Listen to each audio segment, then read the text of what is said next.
out here until 8:30, 9. Well, there's so much. You wouldn't believe the amount of paperwork and signatures. I can never do it. I'm glad you're doing it. I don't know. I just started doing it. Would you do for retirement? No, I have my own business. So this is just, I don't do this for work. Right. Do they reimburse you? Yeah. Yeah, it's like $15, $16 an hour. So it's like not for the money, obviously. Although people do enjoy it around the holidays to get a little extra, few $100. Well, it's been good to get to know you over the years. Unfortunately, we can never, put the camera. Yeah. I don't. The microphone's not sensitive enough to pick up the conversation stuff. And just around here. Yeah. I'm like this having a breakout issue. Yeah. And I'm a real. Yeah. Yeah. I have to really force this up.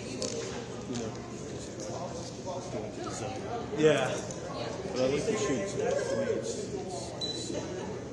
this is actually good. And by going up high, I can actually kind of see into the space. So that if I was down low, I was at our head level, this table would block everything down. Right. It's just funny. You just get it opens up all this space. Right. You can shoot everything. Yeah, that's cool. They call kind of.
not sure if that's what I was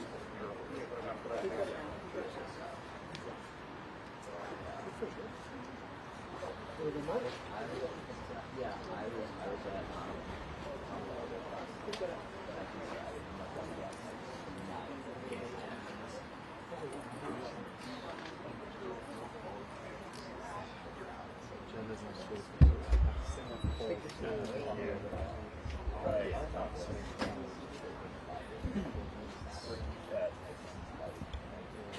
sorry.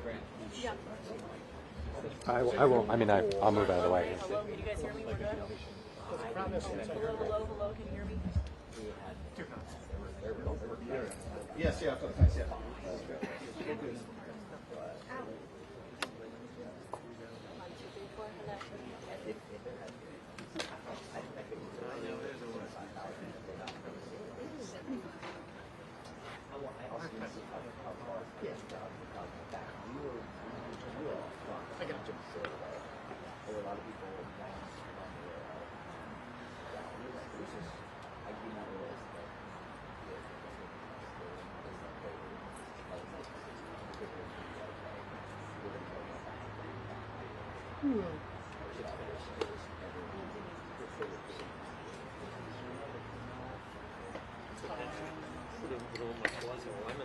Anybody streaming it? Anybody? You guys are streaming? Yeah. It's not streaming live, but it'll Streaming on the web? no, it's going back to our station. It'll go on. I'm doing a Facebook Live. You doing Facebook? Yeah. We might. I don't know if they're taking it for our live stream. We're Oh. rolling on it. There you go. All right, well, thanks for your patience, Commissioner.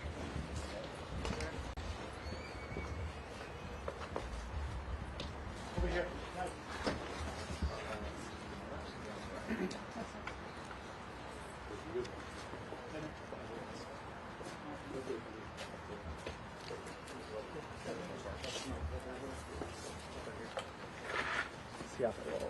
Hello. How's everyone doing?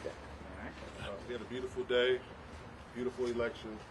We're seeing high turnout from reports that I have. It's a beautiful day. And to be clear, Philadelphia elections are safe, simple, and secure, and they have always been. There is no cheating. There's no smoke to it. People say things, but it doesn't necessarily mean that it's true. We've learned this in 2020. We have hard-working people trying to give the citizens of America the election that they deserve. When the, you know any specifics of the allegation? Hold on 1 second. So as I said in my social media post, there is no truth to the allegation that there is massive cheating in Philadelphia. We have been in touch with the RNC and anybody who has any complaints throughout the day. We've been responsive. Everything has been handled appropriately. So we look forward to the continued voting until 8 p.m. when the polls close.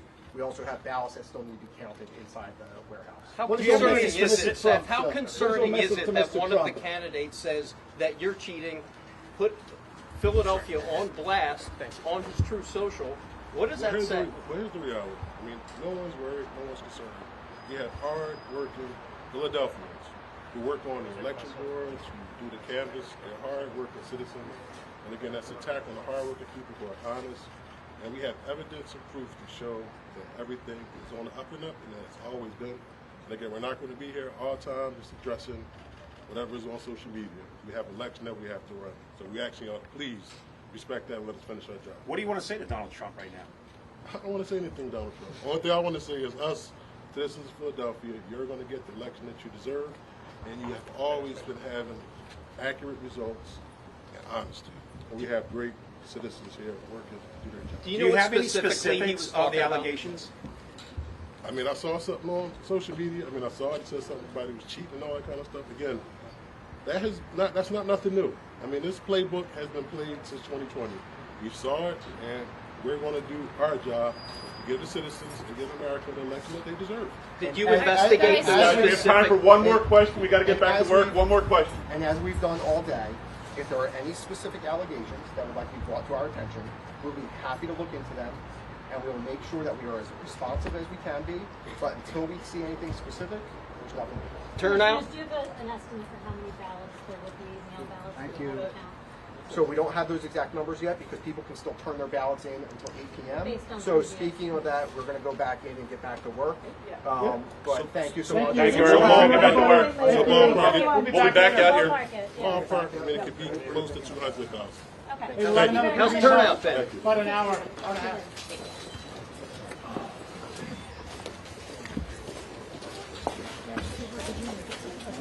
They're gonna take it on. I'll do usually practice all the time by myself.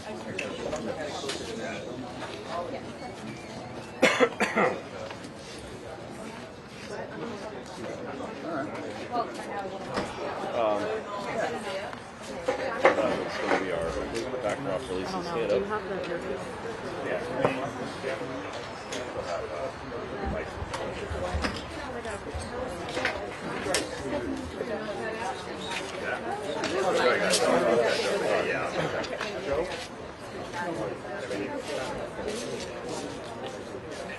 Hi, sorry, I was trying to say I can't text because I was holding the microphone with my other hand at the update.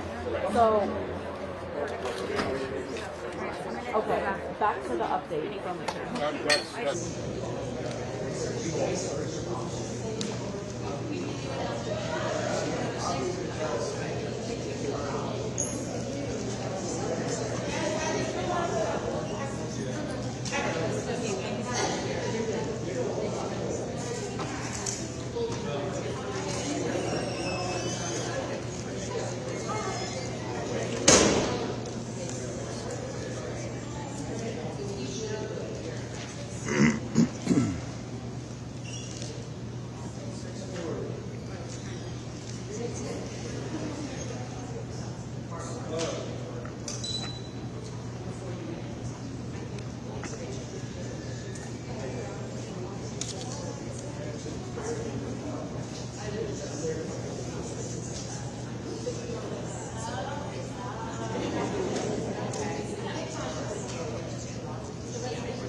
So what's the voice you want me to use?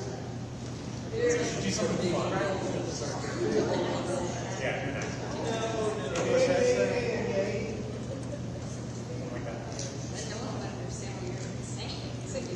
Do it in Spanish. What voice do you use? Polls are open. That's good. That's good. Soothing.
Yeah, and to your point, I mean, that was pretty much the story anyway.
On somebody's. Whose mic is this?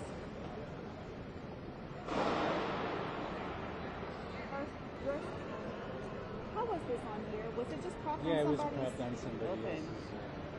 I'm sticking mine down here. I'm trying to get rid of it. I don't have a nightstand either. Let's see. How else?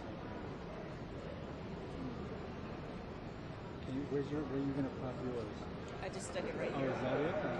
Yeah, because I don't have a stand.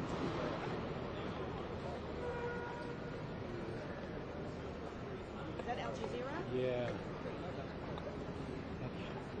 I just don't know where else.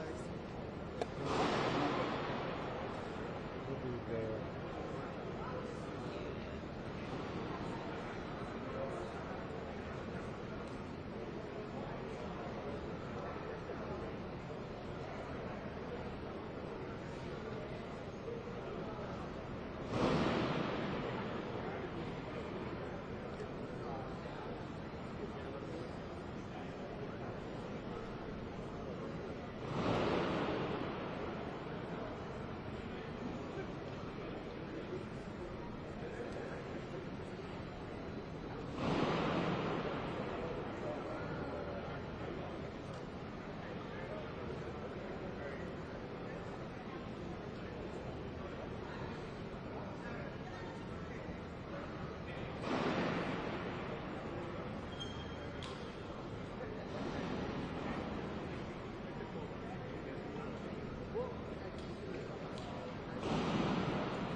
never seen that before.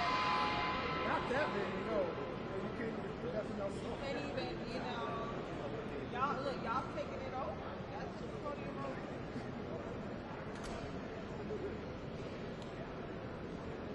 So this is where they'll come in and provide the training packets, forms, and software. This is where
Chris, what's so funny?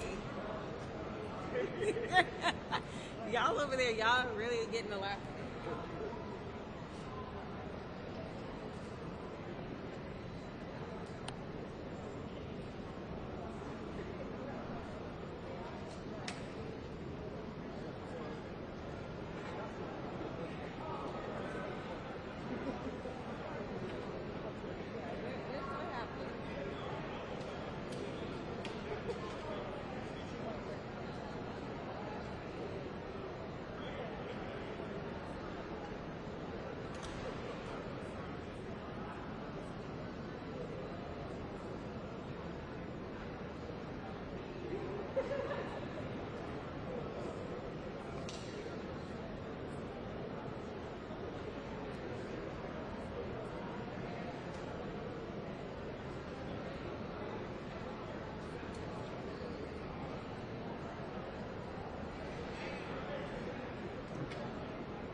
have our microphone? That's what I was just asking.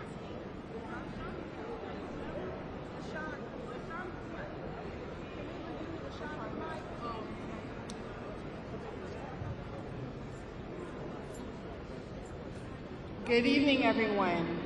Thank you so much for being here on Election Night 2024.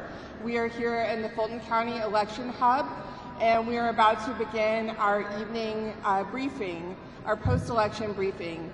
My name is Jessica Corbett, and I'm the Director of External Affairs for Fulton County. And I just want to thank all the journalists who are here from all over the world covering this election. You are about to hear from several officials here who've been part of our team today. You'll first hear from Fulton County Chairman Rob Pitts, followed by our Fulton County Election Board Chair. We happen to be joined tonight by our State Election Board Chair. You will also hear from our Director of Elections for Fulton County, Nadine Williams, as well as Fulton County Police Chief and Fulton County Manager. So I'll kick it over to Chairman Pitts. Stand up close to the mics. All right. Well, thank you so much, Jessica, and thank you all for being here with us again. I told you in the beginning that we were ready, and the results of today's election proved beyond a shadow of a doubt that Fulton County, Georgia was ready for the 2024 election. We have had 177 precincts, 1,800 well-trained professional poll workers who did an outstanding job today.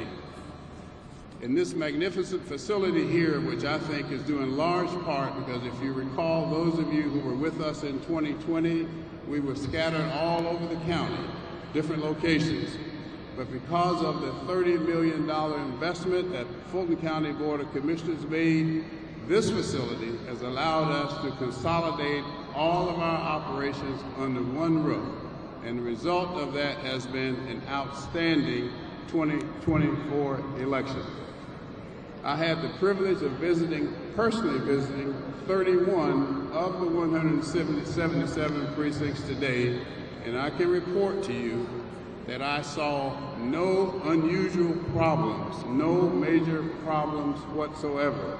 Our workers were courteous, they were professional, and they were well-trained and took care of business.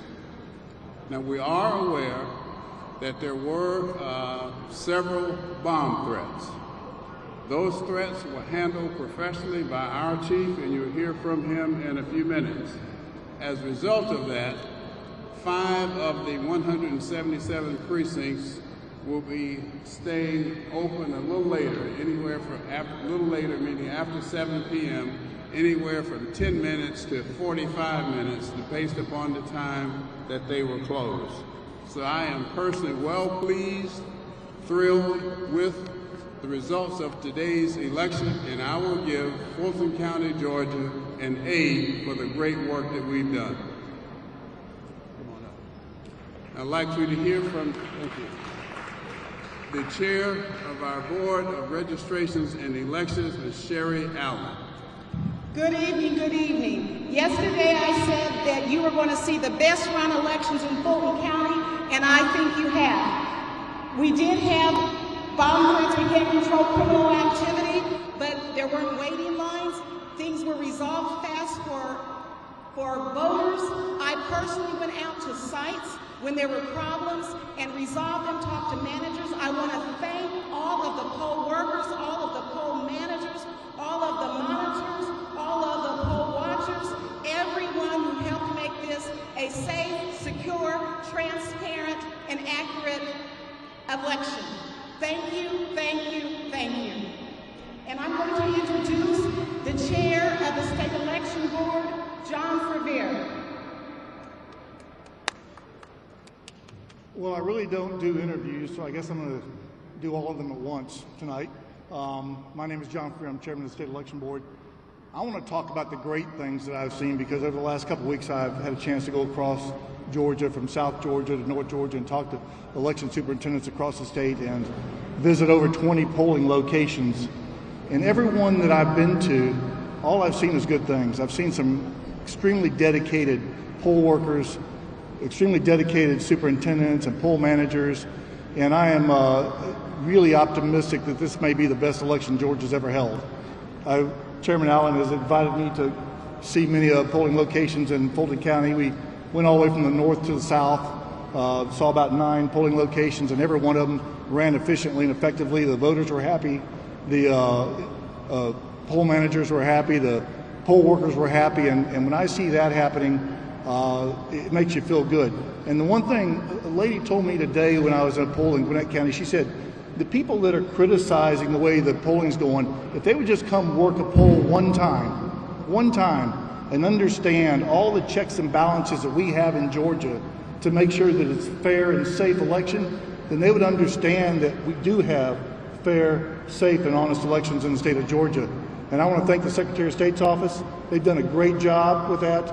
I want to thank all those poll workers out there and all those election superintendents and Chairman Allen for helping turn around what admittedly was not the greatest election in 2020, but Fulton County hopefully is going to have a great one this year. I have confidence in them, and I'm appreciative for all that they've done. Thank you. Thank you, Mr. Hughes. And our Director of Elections is Nadine Williams. Thank you. Good evening. On behalf of the Fulton County Department of Registration and Elections, I want to extend our sincere gratitude to the poll workers and election staff for their dedication to conducting today's successful election. We want to provide a special thank you to the County Manager, Board of Commissioners, the Board of Registration and Elections, and the numerous Fulton County departments that supported us in this important effort. We planned, we prepared, and we delivered.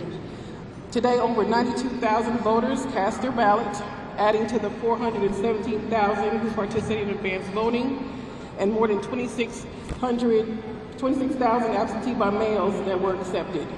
These numbers surpass the total turnout for the 2020 election. Despite a few attempted disruptions, our staff and poll workers remain steadfast in their commitment to ensuring a smooth process. In regards to these disruptions, there will be 5 precincts that have to remain open past the 7 o'clock poll closing. Those locations are C.H. Gallant Elementary School, which will remain open until 7:15, Etris Darnell Community Center, which will remain open until 7:45, Lake Forest Elementary School, which will remain open until 7:10, Southwest Arts Center, which will remain open until 7:43, and Northwood Elementary School, which will remain open until 7:45 p.m. Those locations and times are posted on our website and have been posted at the precincts. So now we are going to proceed with the election night tabulation, and we'll post final results tonight on our website when completed. You should be able to see the advanced voting and the absentee by mail results before 8 today. And again, we thank everyone who made this election possible.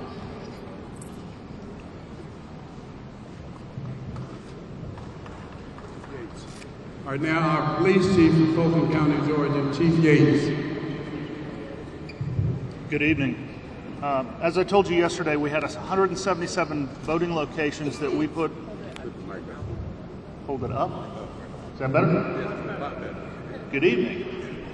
As I told you yesterday, we had 177 polling locations, and we placed an officer at each one. That wouldn't have been possible without the help of every law enforcement agency within Fulton County coming together to make that happen. We planned heavily for the incident of a bomb threat being called in, and it's a good thing we did, because that's the only thing that happened today was 32 bomb threats at different polling locations. 32. We were able to clear 27 of them very quickly without the need for an evacuation. 5 of them, the polls were temporarily closed down at the poll manager's request while we conducted the sweep, and they were reopened. We don't know where the threats came from at this point, and it is an active investigation, but we do intend on doing our best to locate who made the threats and prosecute them fully. Thank you.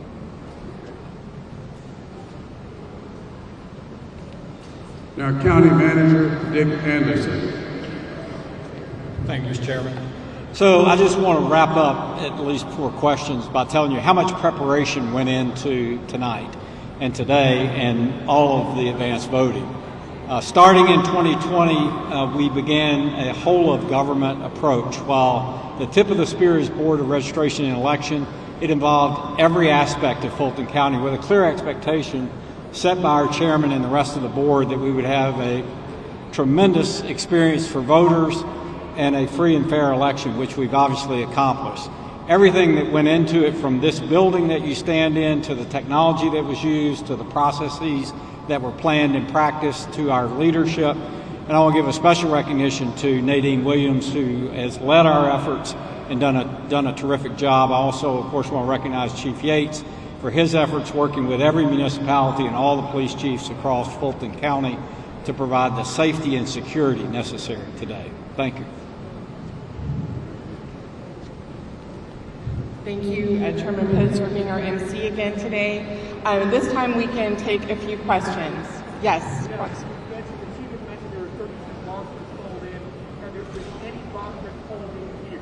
Have there been any bomb threats called into this facility?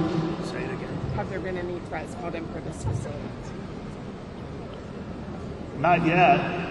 How concerned are you about that possibility? Very concerned about it. But the good news is I don't have 177 other locations to worry about. Now we just have this location. And I think you saw when you came in a very heavy law enforcement presence here. You said earlier that it's still under investigation. You don't know where the bomb threats came from. But earlier the Secretary of State said that it originated from Russia. Do you agree with that, or are you investigating that possibility? We're investigating that possibility. I have not spoken to the Secretary of State today. It's been a very busy day. So where did he get that it came from Russia? I have no idea. You'd have to ask him. Chief, can you give us any more details about the threats? Were they called? Were they emailed? What was said? Some were called in to 911. Some were called into the location, and some were emailed. You said it's something. And some were emailed. Yes, ma'am. All right, another question?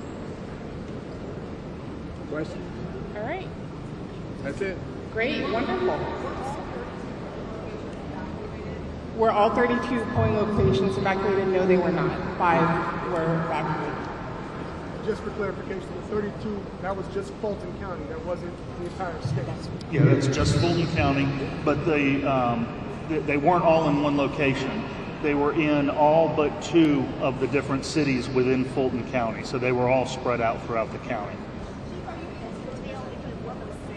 No, ma'am. I'm sorry. Yes, Oh. So how were the bomb threats discovered? Was it an email? Was it like... I think he just said that. Yeah, telephone, email, and telephone, email, and 911 center.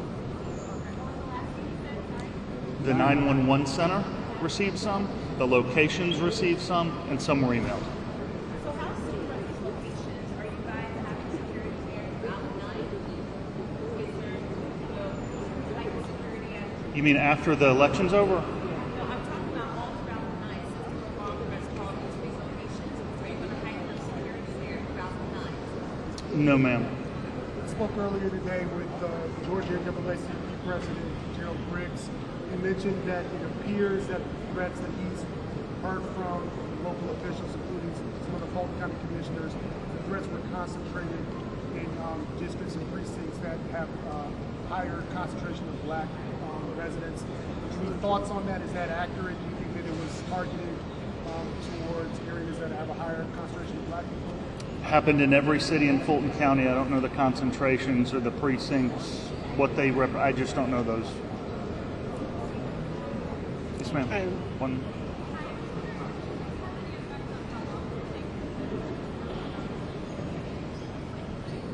I'm not answering. The question was about whether this will delay results. So 5 precincts will be open up to 45 minutes later. So there could be, for those 5 precincts, a slight delay, but we have 177 precincts that were not delayed. CNN, I think you have.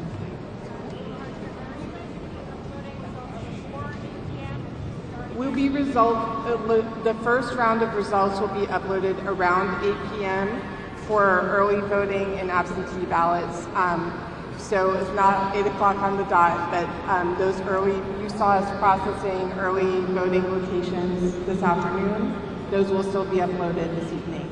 And I think Ms. Williams mentioned we do expect to be complete tonight.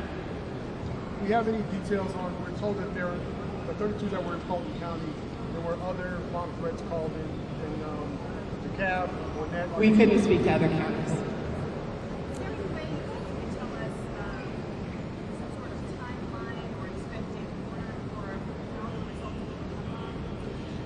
Sure. I don't know if Ms. Williams wants to speak to that, but I'll give you a very quick results timeline. Okay.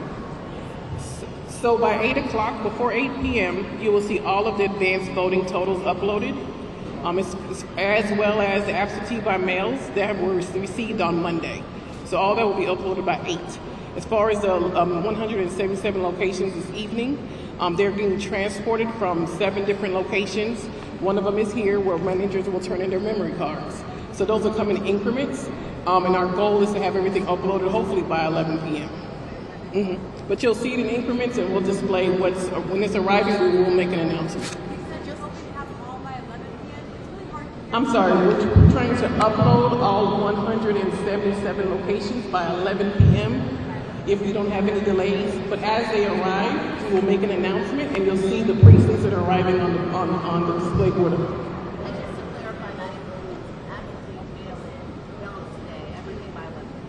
Yes. It's, of course, the numbers are subject to change because we have to make sure we have, still have absentees coming in from our offices. We still have provisionals that come in to get verified by Friday, so they will change.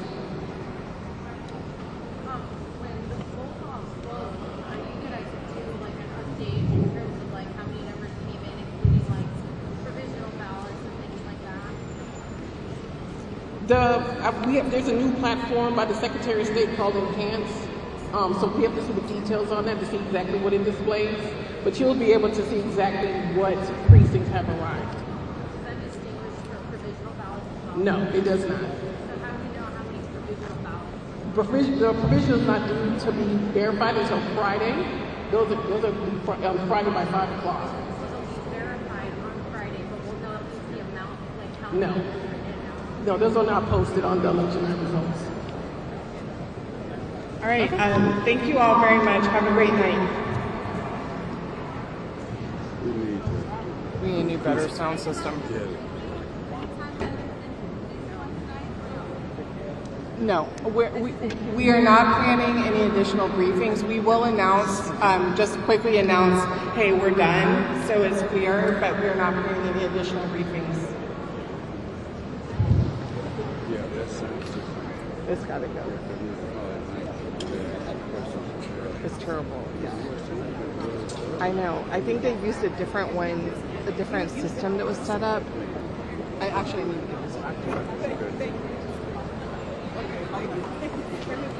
Hey, Chairman.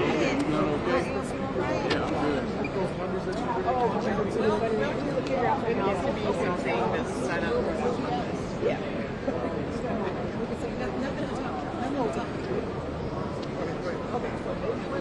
I'm sorry.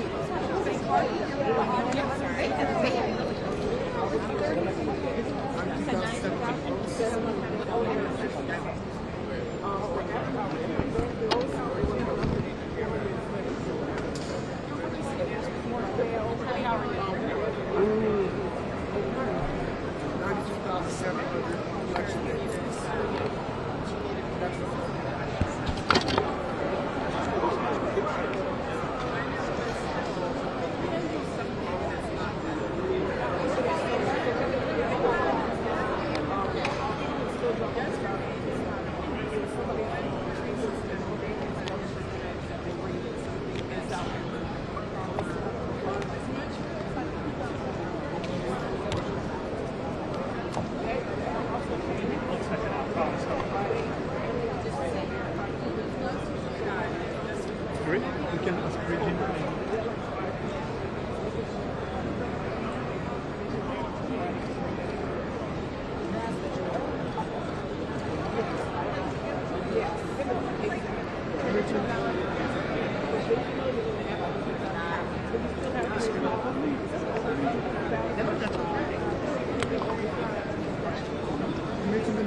Yeah, exactly.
Sobre live.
Don't worry about it.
I don't know the name, but he was like talking something. And he said, well, that's also, but I think like once he was like talking outside, and I was like, okay.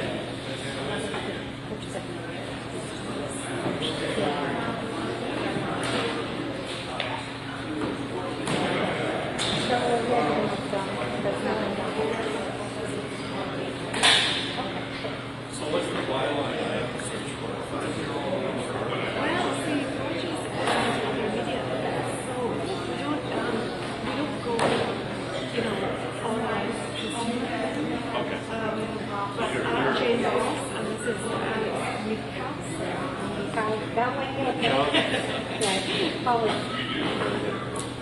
So my wife and I are hoping to share one of the leaders.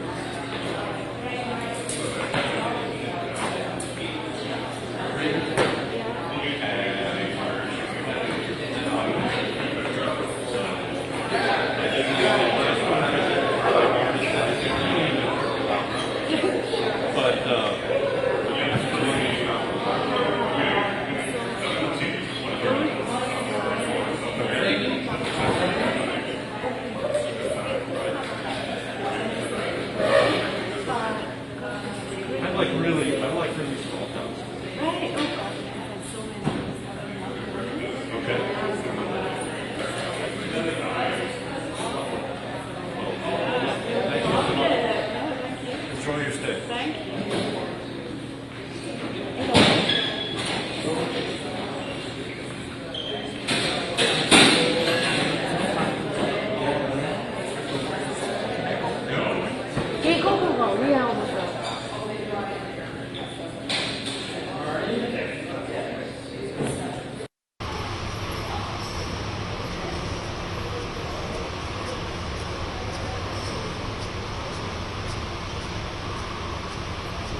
Your time is up.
Yep, you're going to grant school, and you just gotta be there before you. So you should be there pretty quick. What? You're at this one. All right, let's make that happen real quick. What is...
Put herself in a position to be 50-50 here this evening. And if we're to believe Trey, this thing could be listening to the two smart guys in the green room. It could be 269. She must have done something right. I still look at Michigan and Pennsylvania and Wisconsin. Since 1980, those three states have not gone all together other than 1988. Dukakis got Wisconsin and HW won the other two. If the numbers are tracking right, in Kent County, that's Grand Rapids, but it's early. And again, you're looking down here. I told you earlier, one of the warning signs was Washtenaw County. This is where the University of Michigan is, Ann Arbor. If you move east here, Dearborn is over here near Detroit. Her question marks in Michigan are young voters and Arab American voters, right? You find the young voters here, University of Michigan campus, and again, you say, wow, that's a 30-point lead. What are we worried about that for? Well, you're worried about it because the President of the United States had that 4 years ago. It's a county where, if you want to win Michigan, Joe Biden won by 154,000 votes, so you could say she has some to spare, if you will. She can lose a little bit in the coalition, but you don't want to lose a lot. And I was at the Michigan campus just last week. They have a very aggressive young voter turnout operation there. We'll see later in the night if those numbers change at all. That's Michigan. Let's come back out and come over to the home state of Mr. Tapper, still at 20%. It's bumped up just a little bit there. So what are we looking at? Let's move it up just a little bit. We have some votes. Erie County, as I told you earlier, 25 counties in America, twice for Barack Obama, then to Donald Trump, and then flip back to Joe Biden. So it's a bellwether county. Doesn't mean the person who wins Erie County is going to win the Commonwealth and win the presidency, but that's what's happened in the last several presidential elections. So you look, we're just starting. Just getting started in Erie County, 512 votes. Just for context, it's going to take close to 70,000 votes to win that county. So we're just starting. That's one of them. Let's come back to 2024 and move over here to Northampton County, again, right along the New Jersey border, not terribly far from Allentown. The vice president ahead there at only 22% of the vote in. So that was, again, look how close it was. Joe Biden just barely carried it. Donald Trump just barely carried it 4 years before that. That's the way it tends to end up. So we'll watch as that plays out. Here's something we do want to look at, is Lehigh County. Only 20% of the vote in here. If there is an impact from the Donald Trump Madison Square Garden event, where so many insults were made about Puerto Ricans and about Mexicans and about Latino and Hispanic Americans, if you're going to see an impact, this is one of the places you might see it, right here. And that's why both Trump and Harris went to Allentown in the final days of the campaign to try to take advantage of it. We're only at 20% right there, but again, you're doing this for context. 62% for the vice president. You go back in time to Lehigh County 2020, 53%. If the vice president can overperform Joe Biden in Lehigh County, Pennsylvania, she's in good shape. So we watch that as it plays out. We're only at 20% of the vote right now. It would come down to it. That's only 20. It's only 20%. So then you come out more. Where else are you looking in Pennsylvania? Let's bring this up. You also had the vice president door knocking in Berks County. Berks County at the moment is blue. If Berks County ends the night blue, my bet would be on Vice President Harris winning Pennsylvania. Why? Let's look at it. Let's show you where it is. Here's Philadelphia. Here's the close-in suburbs around it. And then as you drive out, what used to be farm country, now you see the homes lined up. Right? People moving further out because that's the only place they can afford a home. That's places like Berks County, Pennsylvania. Half the vote counted, a little bit shy of that right now, 51 to 48. Right? Let's go back in time.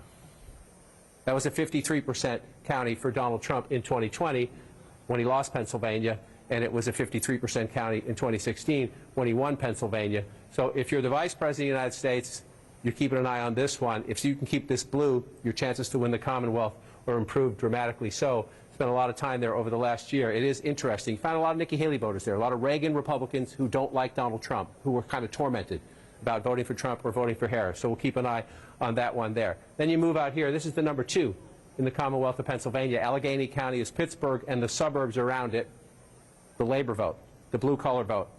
A smaller African-American population, but the urban vote Democrats need. So she's at 68% when you look at that there. You come back in time, he was at 59%. So again, we're early. We're early. Let me come back to 2024 and come out. It's 40%. So it's early. These tend to be early votes, which tend to favor Democrats more.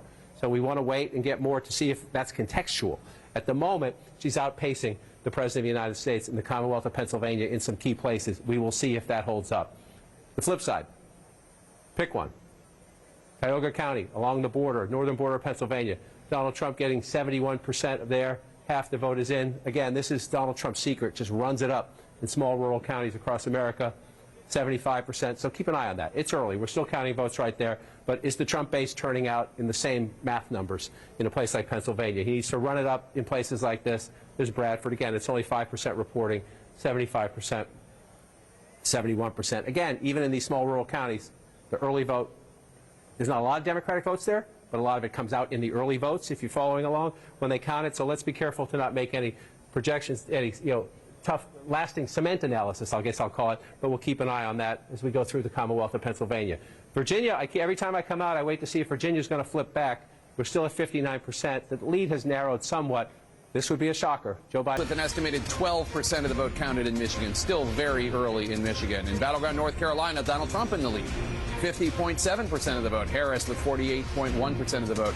Donald Trump with a 75,000-plus vote lead. That's with more than half, 51% of the estimated vote counted in battleground North Carolina. In battleground Georgia, Donald Trump still holding on to his lead, 52.9% of the vote. Harris has 46.4% of the vote. Donald Trump right now with a 249,000-plus vote lead. I'm sorry, now it's a 255,000 vote lead. That's with an estimated 71% of the vote counted in battleground Georgia. In Virginia, Donald Trump in the lead as of now, 49.3% of the vote. Kamala Harris has 48.7% of the vote. Donald Trump is ahead by more than 15,000 votes. That's with more than half, 56% of the estimated vote, but still a lot of vote to come in the Commonwealth of Virginia. In New Hampshire, Harris with 53.4% of the vote. Donald Trump with 45.9% of the vote. Harris with an 18,000-plus vote lead. That's with under a third of the vote counted in New Hampshire. 30% of the estimated vote counted in New Hampshire. In Ohio, Donald Trump in the lead, 54.3% of the vote. Harris with 44.8% of the vote. Donald Trump with a 332,000-plus vote lead. That's with almost 60%, 58% of the estimated vote counted in the Buckeye state. Now let's go to John King at the Magic Wall. John. And so, Jake, you lay out the results, and there are some surprises there, right, at least where we are right now. So we just want to go back and follow up where we were. David Chellian was talking about some of the outstanding vote. We know in Virginia is early vote, and that percentage is going to jump, and we know that the vice president is doing quite well in that vote. So I just want to show you what he means by how this can change. Again, Donald Trump's lead has been shrinking. It was 16,000 not that long ago. It's 12,395 now. Look at the Northern Virginia suburbs here. I just want to show you these circles help us understand where are there live outstanding votes, meaning votes that we know are out there that have not been counted yet. Right? You see the big circles, the biggest circles around the Northern Virginia suburbs, also Richmond and the suburbs around that, and some big Republican circles down here, Virginia Beach area, and some here in the suburbs more to the south, the exurbs south of Richmond. But I want to focus up here, and just to show you why you can say early on, you say, whoa, what's happening here? But then things can change pretty quickly when large population centers report their votes. So let's take Fairfax County. It's the largest of the suburban counties. It's the #1 county population-wise in Virginia. The vice president's getting 66% of the vote, 63% of the vote in. Look at the number where she is, though, 250,000. We know turnout is robust, right? So we should be somewhere around 2020 when we end 2024, maybe a little higher, maybe a little lower, but somewhere around it. 250,000 votes right now. If you go back in time, you see 419,000 votes. So if she's winning 60+%, the president was winning 70% 4 years ago. You have Vice President Harris winning 66, a little below. Virginia looks like it's going to be a little bit more competitive this year. But you can see just right there in that one county, there's a lot of votes still out, and she's winning disproportionately in the math right now. That can change, but it generally tracks when you get above 60% of the vote. And so just in that one county right there, the math, when those votes come in, the math can change. So it doesn't mean it will. But there's more than enough Democratic votes still outstanding, or votes outstanding in Democratic areas is the better way to put it, for that to happen. So let's check in on the other battlegrounds as we go through. This one, again, go back in time. This was the closest Donald Trump victory in a battleground state. Of the battlegrounds he won, 74,000 votes, 483, 74,483. 4 years ago, he's 110 ahead right now, but we're only at 54% of the vote, right? So you see these gray areas. What are those? That's where you have no votes in yet. So we're still waiting. Some of these smaller counties. This one, this is the 10th of the 100 counties population-wise, so it's not tiny. Gaston County along the border right there. But the big population centers, or Charlotte, let's just see how much we have. Only 10% of the vote in Mecklenburg County. So if you're looking at this number, you're saying, okay, Donald Trump's got a 4-point lead. There's 3.5, 4-point lead in North Carolina. But then you come here, it's the largest Democratic area, only 10% of the vote. And again, look where we are, 36,000 votes for the vice president right now. You go back 4 years, 378,000 votes. So we just need to slow down with where we go in here in North Carolina and count more votes, because there are more than enough votes out there. Again, if you come out statewide and just apply the entire graph to the whole thing, live outstanding votes, you see some Republican pockets here, but where are the biggest circles? Right? Where are the biggest circles? Charlotte in the suburbs, Raleigh-Durham in the suburbs, Winston-Salem in the suburbs, Wilmington in the suburbs, Asheville in the suburbs. Doesn't mean the vice president's going to win North Carolina. By no means means the vice president's going to win North Carolina. It just means there are a lot more votes to be counted in areas that right now are blue, and some of them blue by a pretty lopsided margin. Now, just to be fair, you see all these little tiny dots? There's a lot of little tiny red dots, right?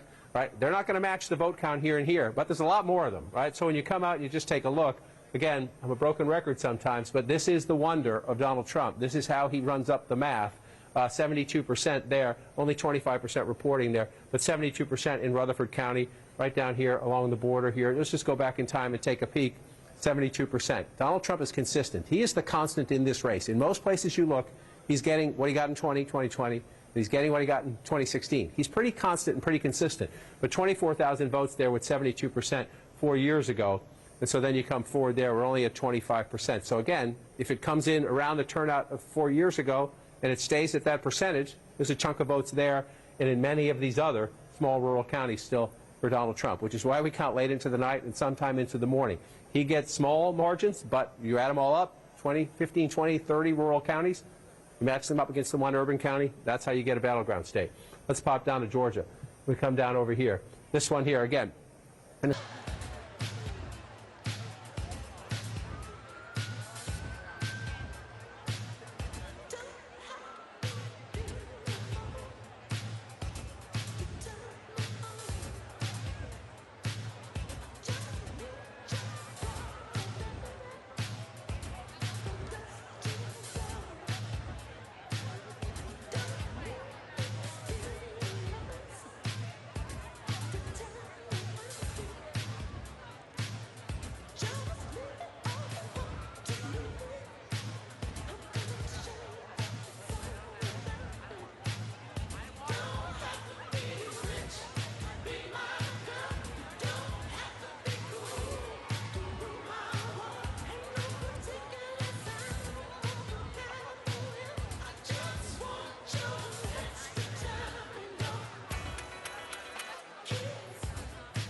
getting 56% of the vote, but you're at 82% already. So you've got some more coming in, but this is your biggest basket, biggest Democratic stronghold, capital movement. You haven't been to 1 in 10 years. It's very consistent. You might remember a lot of young professionals and shows that you feel like Democratic stronghold there. Joe Biden got 56%. Either way, 4 years ago. So if you think go out like that, just be careful and be cautious. We are waiting. Ames, College Town, right up here, Shore County. Ames, they're not right now. That's a place where President Biden got 57% of the vote. When we get numbers here, we'll look at that. But let's see that. The Democrats are going to surprise us. Even by making highlights, you'll see some math in the county. Enthusiasm. Enthusiasm matters in a competitive environment. So we'll see what happens with Iowa. Again, there's been a red state for quite some time. And just to put the exclamation point on it's early. The state of Missouri, as the Vice President of the United States head right now, very long time. Again, let's be open surprise. Now let's come in the battleground favorably. Wisconsin is really red last time. Still very, very low. 18% of the vote. This is critical. The Vice President has, if, this is an if, you can win Pennsylvania, Michigan, Wisconsin, hold that the rest of the congressional district I just showed you, they win the President of the United States.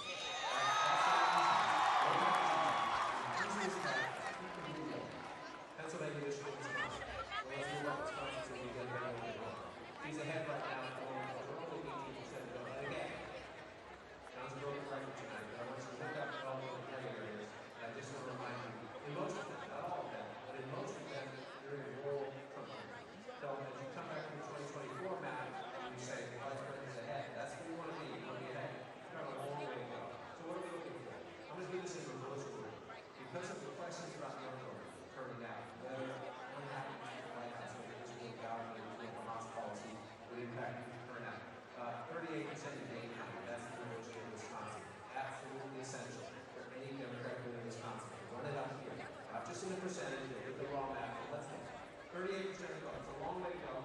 Long way to go. Let's just compare President Biden to 76%. Keep an eye on it. Don't panic yet if you're a Democrat. Keep an eye on that because the Vice President needs to be as close to that as she can be. And at the moment, he's running a little bit behind. That's bad. This is the biggest population set. I've spent a lot of time looking at that here. The big question here is the black vote turnout. The subset question of that is the Donald Trump bigger, especially among black men. We did see some evidence of that in our several trips out to Milwaukee. At the moment, I was texting with somebody in Milwaukee earlier, by the way, that said that turnout was actually going pretty good for the Democrats to see what that turns out. At the moment, 25% voted, 66% if you round it up, 32% for Donald Trump. So let's just go back in time and only a long way to go. And Milwaukee sometimes before late. If you go back in time, Joe Biden again at 69%, Trump at 29%. So the 69% is what jumps out. Trump is a little above. Right now, Trump's a little above where he was 4 years ago. She's a little behind where the president was 4 years ago. It's only 25% of the vote. We're not putting cement on it. That's what we say. We got to keep an eye on that as we go forward. Then you move over here to the Dobbs County. This is a Republican suburb. All has been a Republican suburb. The challenge for Democrats, I've been saying this about Trump. In the blue, in the battleground states of 10 in blue, where's Trump's number in the suburbs? It's like a little bit.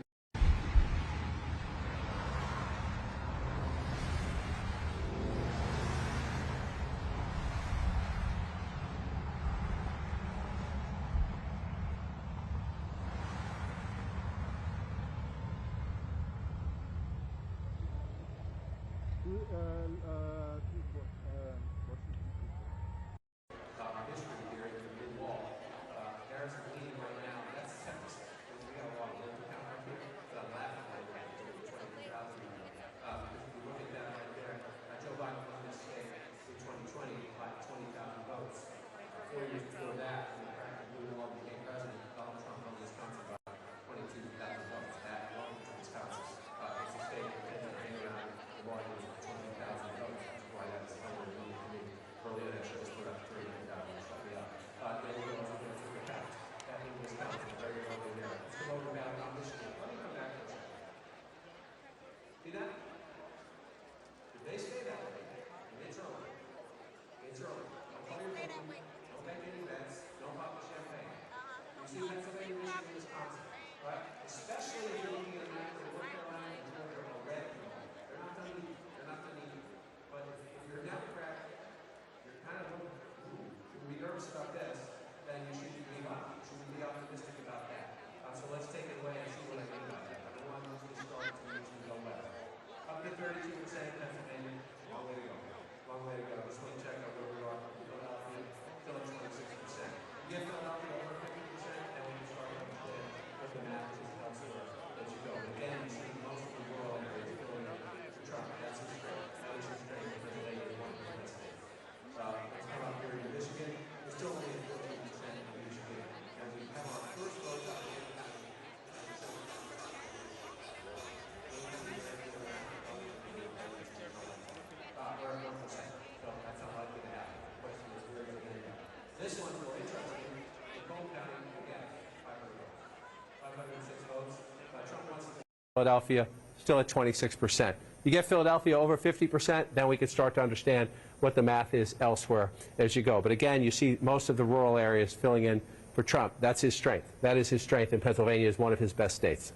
Let's come up here into Michigan. We're still only at 14% in Michigan, and we have our first votes out of Wayne County, and it shows Donald Trump with the lead in Wayne County. If Wayne County's red at the end of the night, Donald Trump's winning the presidency in a landslide. We're at 1%. So that's unlikely to happen. The question is, where does it end up? This one's more interesting, Macomb County, but again, 500 votes. 506 votes. Trump wants to keep it somewhere around there. Go back in time. You see he's at 53%. If Donald Trump can win Macomb County, it keeps him competitive. Keeps him competitive in the state. The higher above 50 he gets, it matters. This is one of the signature key counties for Vice President Harris and her Michigan chances. Oakland County, the birthplace of Mitt Romney, used to be a Republican county when I started doing this. She's at 55% right now. They're just past half the vote. So look at the 55%. A little behind Joe Biden. That can matter. That can matter. We're not done yet. She's only 55%. A little bit behind. Biden had 434,000 votes when he won the county. And you're just checking on turnout. She's at 234,000 with about 54%. So you're in the ballpark of similar turnout. Let's see what happens as that comes in. And you're going to watch that number, but that number. Tiny changes in the margins can affect the battleground states. So Trump's at 43. Let's do it that way. Trump was at 42. Again, it's tiny. In the close states, tiny can matter. We'll keep an eye on that as we go through the count in Michigan. And then one more. I was already over there earlier. Let's come back out and see. So the blue wall at the moment is blue. And the Sun Belt states, which used to be reliably red and are now battleground states at the moment, are red. So we'll just check in, see if anything else came in. Georgia's at 79%. President's lead is 204,000. It was 240,000 a little while ago. President's lead has come down a little bit. I just want to remind everybody, in this hour, 4 years ago, Donald Trump was leading Georgia by about 244,000 votes. Joe Biden won Georgia when the votes were all counted. Doesn't mean that's what's going to happen this time. It just means you'd rather be ahead than behind, but we're not done yet. Let's come back up to North Carolina. We're at 63% in North Carolina. This count's coming up now. This count's coming up a little bit. You're at 177,000 vote lead. That would be a blowout. Anything in triple digits in North Carolina. Again, you go back 4 years ago, the closest of the battleground states Trump carried, 74,000 votes then. You see how close it was, 50 to 49. And so let's come back now and take a look. The blue then is where the blue is now, except for this one out here. I believe this one, Haywood County, well, we're only at 4%. If you go back in time, that was a Republican county. I look out there because if anyone's out there watching, we hope you're doing all right. This is an area of the state that was hit hardest by Hurricane Helene, and the state and the county officials and the local officials, God bless them. They did amazing things just so people could vote. I know the more important things are, can you live, can you get housing, can you get food, can you get water, and things like that. But the fact that people are voting out there in good numbers is a testament to the state and to the county officials. And people have heard a lot of misinformation out there. We see what's happening. Democracy is unfolding in western North Carolina. This is where it matters most if you are the Democrats. And only 14% of the vote is in. So you see Donald Trump leading in North Carolina, but you see only 14% of the vote in Mecklenburg County, which tells you, let's just take this for a while. Let's just go through and see what happens as we go. It's 11% of the statewide population. The vice president's at 60% right now. So you go back in time. Again, this is, if you're the vice president's camp, he lost. Joe Biden lost North Carolina, getting 67% of the vote in Mecklenburg County. She, at the moment, is getting 60% of the vote Is that meaningful? We don't know yet. We don't know yet. It would be meaningful if we end up there, but it's only 14% of the vote right now. So then you come back out here, and again, that would be Donald Trump doing better in the suburbs. If he gets her number down from Joe Biden, that would mean Donald Trump is doing better with black voters and in the suburbs. But we watch that. We still have a long time to go. Wake County is Raleigh, number 2. Mecklenburg, number 1 population-wise. Wake County is number 2. She's at 64% right there. Trump's at 35. You go back in time, Trump's at 36. She's at 62. Roughly the same. Roughly the same. Won't make a big deal about that now. Sometimes roughly, you start looking into the margins of roughly if we get to 80, 90% of the vote. Move over here to Durham, your 6th largest county now, right? So Raleigh, Durham, the Research Triangle, young voters, some black voters, some college-educated suburban voters in the healthcare industry and the other industries in the Research Triangle there. 81% of the vote right now with 85% in. So this is where you can make a comparison. You're at 85% of the vote. You can say, okay, where are we? Where was Joe Biden? 80%. So she's matching Joe Biden here in a key place. Trump's at 18% in 2020. We see him at 18% now, a little bit below that. So this, if you're the vice president, you're matching the president. The question is that good enough, right? He lost the state by 74,000 votes. So we come back out. Where else do you want to look? You look for the other Democratic pockets, right? Cumberland County. This is Fayetteville. We're just starting, right? We're just starting. This is the 5th largest county in the state. So if you're the vice president, you think there's some room for growth there because we're not there yet. And again, I just want to show you, you see the blue in the urban areas. North Carolina along here, that's the belt here. These are black voters here for the most part in these Democratic counties. Absolutely essential to the vice president's math. And then you come down to Georgia. Again, in these states, you just see all that red. Not a lot of people live in those, but if you do county after county after county after county, you run it up. And Jake, as I toss back to you, just one more check. No, Fulton County is still at 80%.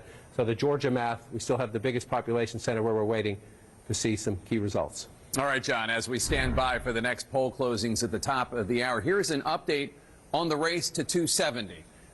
Donald Trump has 154 electoral votes. Kamala Harris has 81 electoral votes. Obviously, 270 electoral votes are needed to win. Now, another key race alert. Let's go to the states where we have not called. Kamala Harris in the lead in Pennsylvania, 51.4% of the vote. Donald Trump has 47.7% of the vote. Kamala Harris has 88,000 plus votes of a lead, but it's about 35% of the vote that's been counted in Pennsylvania. But for the vote, Donald Trump.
vote that is counted before Election Day. And it's not all of them, but it is the majority of the early vote that is counted before Election Day.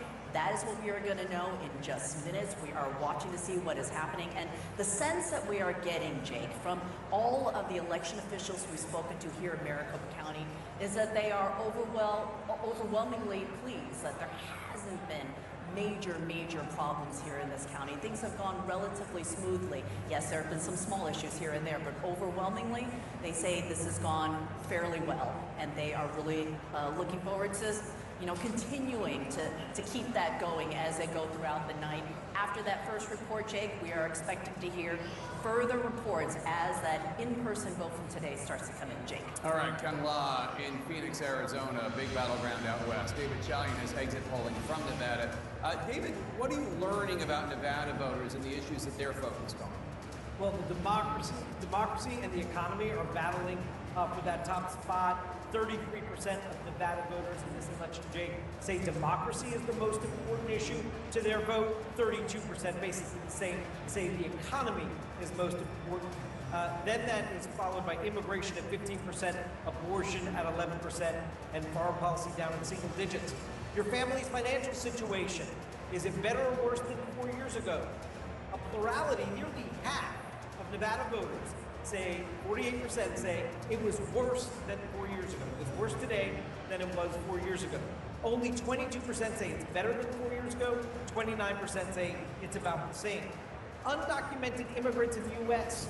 should be offered a chance of legal status or should be deported.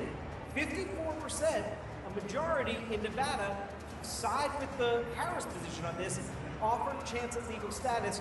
42% in Nevada side with the Trump position that they should be deported. Abortion, should it be mostly legal or illegal? 68% of Nevada voters, nearly 7 to 10, say abortion should be mostly legal. 28% say it should be illegal. And Biden's job approval rating is at 40% in Nevada, 59% disapprove. That is about where it is nationally. All right, David, thanks so much. Let's go to John King at the Magic Wall. Well, Jake, we're starting to watch now as we go further west. We have more states coming in. Some of the states we talked about earlier that we thought were aberrations or early votes, you see right here now, including Kansas. Kansas has gone back to being a Republican state. We expect it will finish out that way. There are some Democratic pockets of support here. They're mostly in the eastern part of the state, Manhattan, Kansas. Well, remember, it was Kansas that sounded the first alarm after Dobbs, where the amendment passed out there protecting abortion rights. So we'll watch the result margin. We expect Kansas will be a red state at the end of the night, but we'll keep an eye on that to see about that. And then you keep coming forward. Here's the one that's interesting, and it's staying interesting, but we're only at 31% of the vote. Iowa, which again has not been a state we paid much attention to since Barack Obama left the scene. Donald Trump won it comfortably twice. The Harris lead is shrinking a little bit, but she's still ahead in Iowa, 51% to 48%. And if you look through, I said earlier we were at 83% in Polk County. We're still there. That's the bulk of your Democratic votes. And you start moving down. You come over here to Cedar Rapids, which is Lynn County.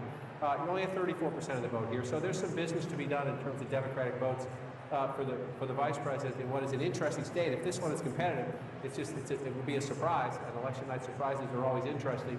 You see there, Dubuque County there. We'll see how that one plays out as we go forward. So now let's come over to some of the bigger battlegrounds. Again, if you're in the Harris campaign, especially because we're not done by any means. But if North Carolina and Georgia, Trump's ahead there, then you'd rather be the candidate ahead in the blue wall states. And at the moment, the vice president is 34%, a little more than a third of the vote counted in Wisconsin. Again, you see Trump filling in the rural areas. Just want to check, I teed this up earlier. Brown County, Green Bay, blue-collar workers. Kamala Harris is not going to win Brown County. The question is, can she compete? When Joe Biden won the state, you see she's at 33%. We're only at 12%.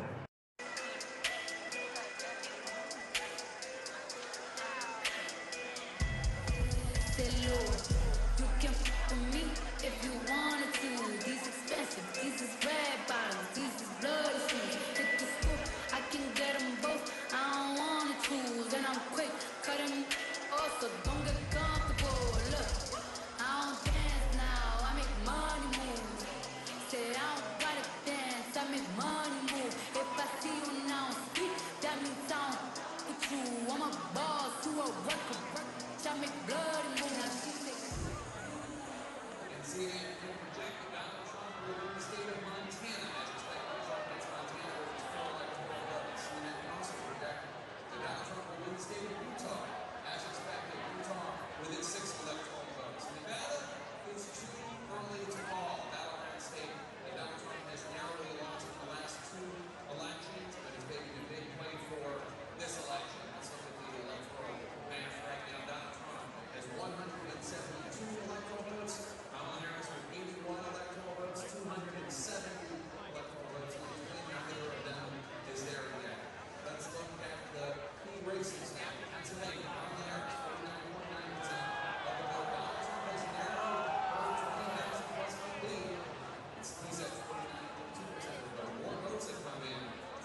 This was the big surprise when it flipped. Again, let me just read this for a second real quick. Let's go back up and start. Remember that, 204,000. Let's go back to 2020, right? Let's go back to 2020. Yeah, I just want to show you where we were. Let's go back from the beginning. This is 9 o'clock on the left. Okay. 244,000. So we're at 10 o'clock. We're at 10. Right, so Donald Trump had about 244,000 votes in 2020. The next day, midnight, so midnight is the return. He was ahead by 372,000 votes on Tuesday, early Wednesday in 2020. Right? And then at noon the next day, it was down to 101,000 votes, which was counted on the ballots, and then it flipped. The vice president on Friday, the Biden on Friday, and on Saturday, the electoral poll, it was at 7,200, and then in the end, they were going to count to 11,770. So Donald Trump has the same lead now, kind of 20,000 votes he had in 2020. That does not mean Kamala Harris is going to join. It just means that you can't. It just means that you can't. It means that there's still math out there to do it, and we lived through this before. 2024 will not be identical to 2020. States will count most votes faster. It's unlikely we're going to wait until Saturday. I say that at some point. As we go through, look at all of this again. The question is, Donald Trump 204,000 votes ahead. How do we lead, right? Especially the states 75,000 last time. So you look at that number and you say, oh, wow, Republicans, Donald Trump's going to win Georgia. Hang on. 81%. 20% of the vote will not be identical to 2020. States will count most votes faster.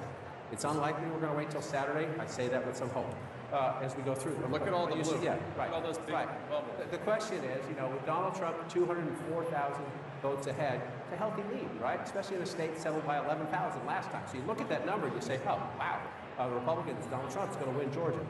Hang on. 81%. 20% of the vote is a lot of the vote, especially when what you're looking for, the votes that are outstanding, larger the circle if you're just joining us, the more live outstanding votes, the color of the circle, the way the votes inside those circles are coming in.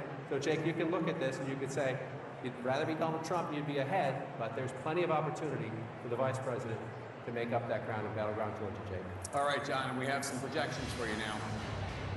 CNN can project that Kamala Harris will win the state of Colorado. Colorado, as expected, will go Democratic with its 10 electoral votes. CNN can also project that Donald Trump will be the winner of Mississippi. As expected, Mississippi and its 6 electoral votes go to the Republican. Let's bring in the electoral map right now. Donald Trump in the lead, 178 electoral votes. Kamala Harris has 91 electoral votes, 270 electoral votes, as always, needed to win. Let's take a look at the outstanding races right now. Arizona joins the map of key race alerts. Kamala Harris has 50% of the vote. Donald Trump has 49.2% of the vote. That is a 15,478 vote lead for Kamala Harris, with 49% of the estimated vote counted. Kamala Harris in Wisconsin, 49.9% of the vote. Donald Trump bringing up the rear, 48.5% of the vote. Kamala Harris with a 19,910 vote lead. That's with 43% of the estimated vote counted in Wisconsin. Pennsylvania, Donald Trump in the lead there now, 50.3% of the vote in Pennsylvania. Kamala Harris has 48.7% of the vote. Donald Trump with a 58,648 lead right now, with an estimated 51% of the vote in Pennsylvania. In Georgia, Donald Trump in the lead there, 51.8% of the vote. Kamala Harris, 47.2% of the vote. Donald Trump with a 204,640 vote lead. That's with 81% of the estimated vote in Georgia. In battleground Michigan, Kamala Harris in the lead, 51.1% of the vote. Donald Trump with 47% of the vote. Kamala Harris with a 43,307 vote lead. That's with an estimated 19% of the vote in battleground Michigan. In battleground North Carolina, Donald Trump in the lead, 52.4% of the vote. Kamala Harris with 46.4% of the vote. Donald Trump with 253,752 more votes as of right now than Kamala Harris. That's with 72% of the estimated vote in. In New Mexico, Kamala Harris in the lead, 50.7% of the vote. Donald Trump with 47.6% of the vote. That means Harris has an 8,592 vote lead over Trump. That's with less than a third, 31% of the estimated vote in from New Mexico, still early in New Mexico. Kamala Harris takes the lead again in Virginia with 49.1% of the vote. Donald Trump with 49% of the vote. Kamala Harris with a 1,118 vote lead. That's with 68% of the estimated votes in from Virginia. John, what do you want to talk about? We have a changing map. We can talk about it all. We'll walk through it. Let's just take a quick look at Virginia and what happened there. Right, so last time I was here in Fairfax, there's what happened. Last time I was in Fairfax, there was a much lower number. Now you get a big, this is the largest county in Virginia.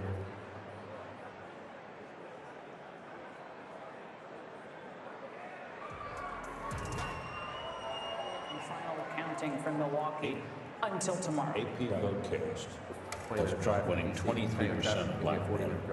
That's a pretty 20-minute drive cities this time of night. Nationwide, And that's one of the things that happened there. You see these close suburbs. And that has to be a defeat for the mainstream media, who's just destroyed Donald Trump as a racist for all these years. And if you double the support with black people, and then you go up double digits with your support with Hispanics at the same time, and then run up the numbers with Jewish Americans here in the Northeast, that's a complete rejection of everything that they've been telling us about Donald Trump, and would explain why he's very competitive in the popular vote. And the news cycle for how long went on and on about the Seltzer poll in Iowa. Trump, it looks like he's going to win Iowa by 8 to 10 percentage points.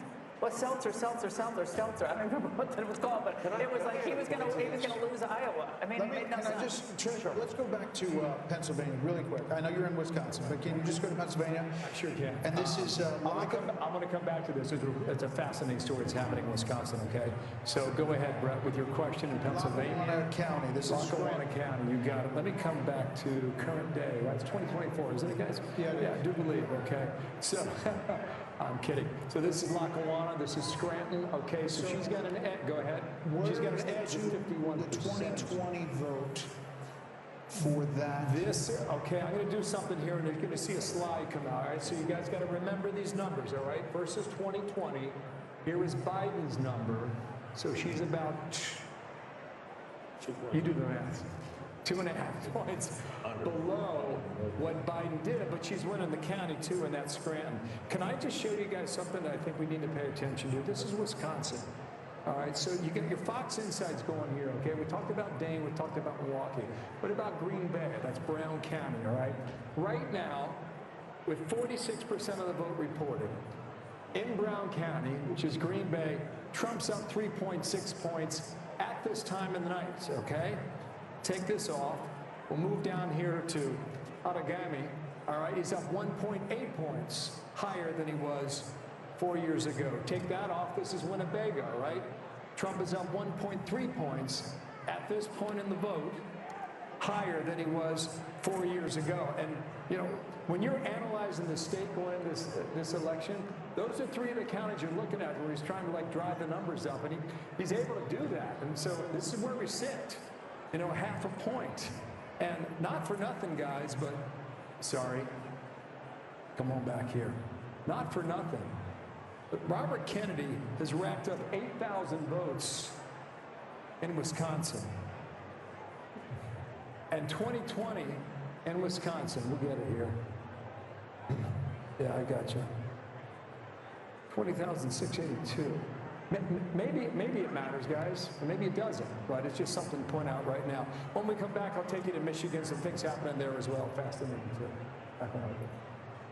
That's something to keep an eye on. The 31,000 votes you talked about, Laura, you think they're going to count in the morning, and that's in Milwaukee, right? They're reprocessing them. They've begun to reprocess them, but there's no indication as to when that's going to finish. Because they had problems with the machine. There was a problem with this on-off switching device on the machine or something. It's hard to understand what it Can I ask you a question? You just gave me the latest numbers. I've been looking at the betting odd numbers that Brett was talking about. They have moved massively 90% to Donald Trump. New York Times has it massively to Donald Trump. 71%. Well, point that Jesse, the median, right? Yeah. So we're really sitting here, and I think we got to take pause. There is a very strong possibility he will be elected the 47th president of the United States if these numbers, if these predictions end up being true. I don't want to get over our skis. We want to be careful. We want to be prudent. We're all looking at our sources. I'm listening very closely to everything Harold has to say and what he's offering. But if that is true, after all that they have thrown at this man, after all that they have done to this man, and with all the media that wouldn't even vet her and her radical positions, the only person in the media that challenged her in any reasonably tough way is sitting right here at this table, and that was you, Brett.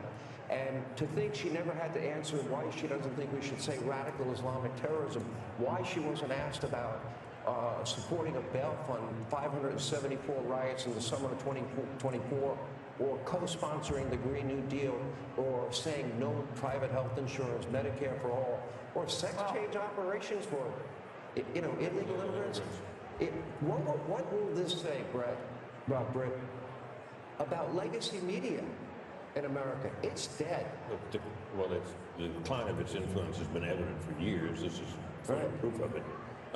And in some respects, I think that the behavior of the legacy media backfired against the candidate they were supporting because it was so over the top. Same with the prosecutions. The same thing happened. You think it all contributed to? No, I do. Yeah, I agree with you. What do you got, Bill? Got something? I just punched it up through Iowa. Everybody was talking about the poll, right? The more than register, I mean, another chip, right? A poll that will not be named. Right. That's correct. Until we get a little of the backsheesh, right? 40%, you got a 7-point lead for Trump. Okay, so I don't know what they were seeing in the poll. I mean, they were obviously seeing something out there in Iowa, but this is Trump pulling away. This is let me as you bounce around. Yeah, all good. This is Ohio, guys. Okay, 8 points in 2016, 8 points in 2020. 80% of the estimated vote is in. He's up more than 12 points in the Buckeye State. Dana, even if we're not there yet. We're not calling these states. We're going to wait and see how this raw vote total goes. But you'd rather be him. The path is getting clearer for him right now.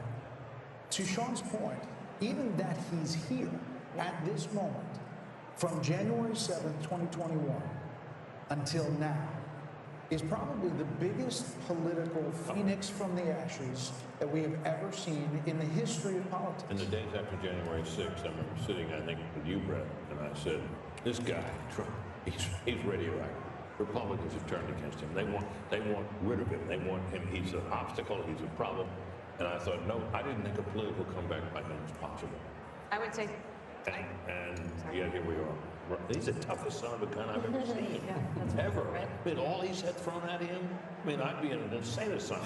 I think there's an interesting rhetorical trick you can always play with these things. When Sean says, think of all the things that they have done to him, and in spite of that, he puts together this probably the most racially diverse political coalition we've seen in generations. But you could also say it is because of what they did to him.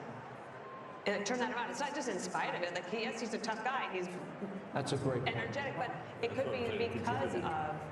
Well, and also, I think we shouldn't underestimate the importance of policy in all of this. Absolutely. The Trump agenda in 2019 delivered some of the most stunning economic gains to blue-collar workers, the people that we came from, that we had seen in 25 years, or maybe even longer. So from the border to the economy to foreign policy and peace, that resonated with young people, with men, with this new demographic coalition.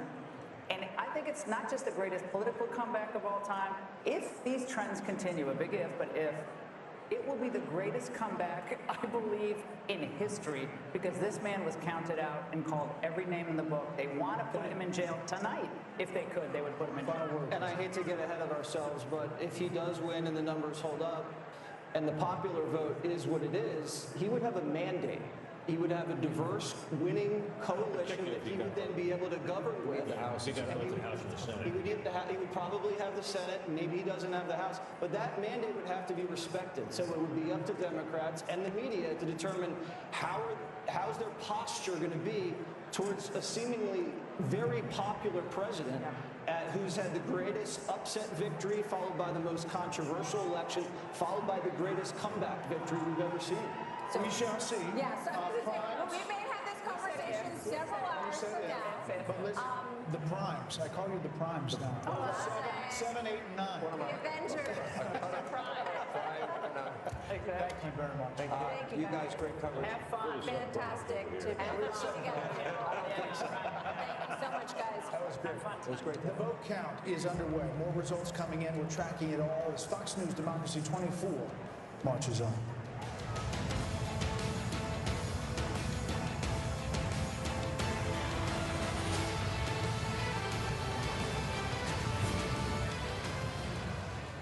Losing votes in one key county, losing percentages in one key county, you better make them up somewhere else and track below. Now, Michigan is the one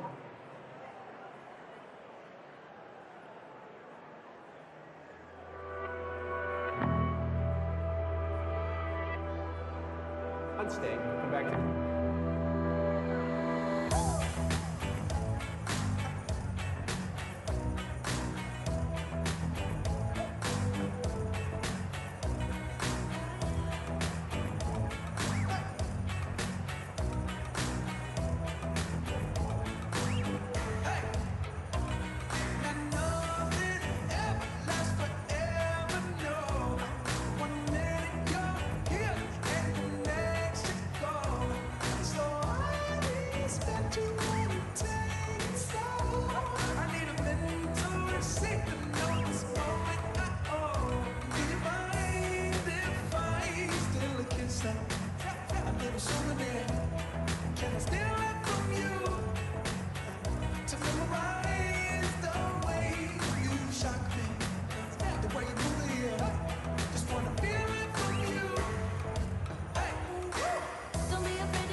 never stop working to prove that public service, that the work we do can and must change the lives of people for the better.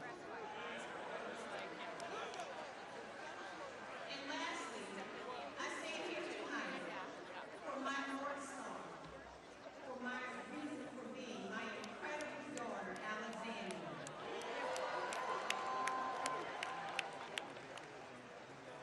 Alex, you know that I first ran for public office because of you. And I ran for the Senate because of all of you. For the young people and the elders of our country, about the future that you one day will inherit. And the country that I know we all can do. I know that we can truthfully build less and listen to people. And peacefully and personally.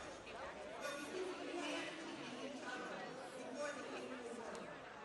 And as wide as it may feel, in America, I still believe there is no conflict of interest. There is only us. And with the right leadership, we can get back to a place where we celebrate each other more, where we see the humanity in people before the hateful word or the hateful deed. A place where our economy is fair and our democracy is strong. A place where good health is protected, where hard work is rewarded, and where government exists not to eliminate our freedoms, but to celebrate and advance them. A place where you and your generation and all the generation, our kids' generations, can enter the workforce, knowing that not only will you have a chance to achieve the American dream, but that your children will also be able to achieve their dreams as well. And I've often said, and I say it again, the number one issue as I travel across the state is economic opportunity. And it is my great desire that each of our families, that all of us, will not live on the margins, but it is my desire that you will live beyond your wildest dreams. That is what I will work for. In a place that you have no doubt that you can dream and be whatever you want in this country. And so to Alex, to all of our children, to all of our parents, I say to you that this is the America that I will continue to work for, to make it work for each one of you so that you can experience the American dream, that we together can reinforce the values that we share as Americans, the democracy that we believe in, that we believe in freedom and human rights, that we believe our leaders should have integrity and be decent people, just as what we will continue to fight for. And as I said, you're listening to Senator-elect from Maryland, Angela Austin.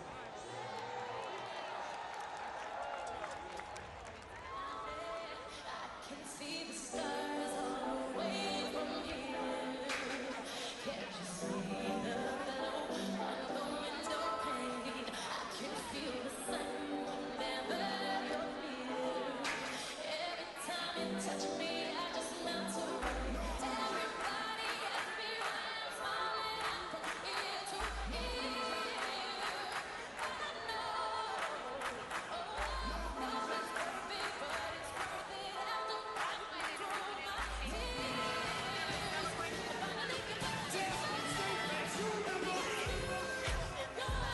love. You're the one I need. You're the only one I see. Come on, baby, it's you. You're the one that needs your all. You're the one that always calls when I need you. Make everything stop. Finally, you put my love on top. Ooh, come on, baby. You put my love on top, top, top, top, top. You put my love on top. Ooh, come on, baby. You put my love on top, top, top, top, top. My love on top.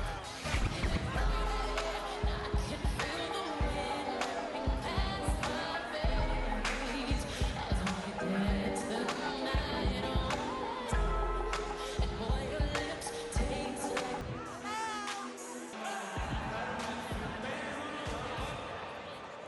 Harris with a more than 102,000 vote lead. That's with 27% of the estimated vote in from battleground Michigan. In North Carolina, Donald Trump maintaining his lead. He has 50.7% of the vote. Kamala Harris with 47.9% of the vote. Donald Trump is 134,000 plus votes ahead, with 84% of the estimated vote in the Tar Heel state. In Virginia, Kamala Harris still in the lead, 49.9% of the vote. Donald Trump has 48.3% of the vote. Kamala Harris is maintaining a 55,000 plus vote lead, with 3/4 of the vote in there. In Virginia, 75% of the estimated vote. And then in New Mexico, Kamala Harris with 53.2% of the vote in the lead there. Donald Trump has 44.9% of the vote. Kamala Harris has 48,589 more votes than Donald Trump right now, with an estimated 65% of the vote. Still about 1/3 of the vote left to count in New Mexico. And Boris Sanchez has a new projection for us in the fight for control of the U.S. Senate. Boris? Yeah, Jake, a handful of important projections to bring you, beginning with history being made in the state of Maryland. There, the executive of Prince George's County, Democrat Angela Alsobrooks, will defeat former two-term Republican Governor Larry Hogan. She becomes the first African-American person ever elected to the Senate from the state of Maryland. Another projection to bring you, this one from the state of Delaware. Congresswoman Lisa Blunt Rochester defeats Eric Hansen, former Walmart executive, the Democrat here becoming the first woman and the first African-American person ever elected to the Senate from Delaware. A projection to bring you in the Northeast, this time in New York. There, incumbent Democratic Senator Kirsten Gillibrand, former presidential candidate, she will win her 3rd full term in office as she defeats former NYPD detective Mike Sapercombe. Let's get you some updates on the Republican side, beginning with the Lone Star State of Texas. Going into the night, Democrats had optimism about potentially flipping this seat from red to blue instead. Republican incumbent Ted Cruz wins re-election, cruising to his 3rd term against Democrat Colin Allred, a congressman from the Dallas area, a former Tennessee Titans middle linebacker. Cruz here winning by a substantial margin in the Lone Star State. An update now from Mississippi. There, incumbent Republican Roger Wicker wins his 3rd full term, defeating civil rights attorney Ty Pickens. Re-election for Wicker in Mississippi. An update now from one of the reddest states in the country, Wyoming. There, incumbent Republican Senator John Barrasso wins his 4th term as he defeats Scott Morrow, a union official who touts his black belt in Taekwondo on his campaign website. Barrasso re-elected in Wyoming. Some more projections to bring you, beginning in Missouri. There, incumbent Republican Senator Josh Hawley, perhaps best known for being the first senator to object to certifying the 2020 election results in favor of Joe Biden. He defeats Democrat Lucas Kuntz to win re-election in Missouri. Meantime, in Nebraska, the special election, Pete Ricketts, a former governor there, he defeats Preston Love Jr., a former campaign manager for Jesse Jackson's presidential campaign in 1984. This is to serve out the term left by retired Republican Senator Ben Sasse. An update from North Dakota now. There, incumbent Republican Senator Kevin Cramer wins his 2nd term, defeating engineering professor Katrina Christensen. Cramer re-elected in North Dakota. So what do all these results mean for the magic number that Republicans need to take control of the U.S. Senate? Remember, they started out the night needing 2 Democratic seats to flip the chamber. Right now, that number with a pickup in West Virginia is 1. And currently, as of this moment, Republicans are leading in 4 races where Democrats hold seats. But hold on, because that needs some context. 2 of these states are fairly early. One of them is Montana, and that race is expected to be competitive, but the other one is Minnesota, in which we're not really expecting that close of a race tonight. And there's also potentially a twist. I'll explain that in just a moment as we take a look at some key race alerts. These are live results coming into CNN right now. In Pennsylvania, this race has been back and forth all night. Look at what separates the former CEO of a hedge fund, Dave McCormick, from incumbent Democratic Senator Bob Casey. 0.1 percentage points, 44,000 vote lead for McCormick, with 61% of the vote in the Commonwealth of Pennsylvania. Meantime, the most expensive Senate race in the country, in history. Nearly $500 million spent on this race, and currently, Colombian-born businessman Bernie Moreno leads incumbent Democrat Sherrod Brown with 261,000 votes, 84% of the vote in Ohio, where now Donald Trump has won the Buckeye State 3 times in a row. And this is the twist I was talking about before.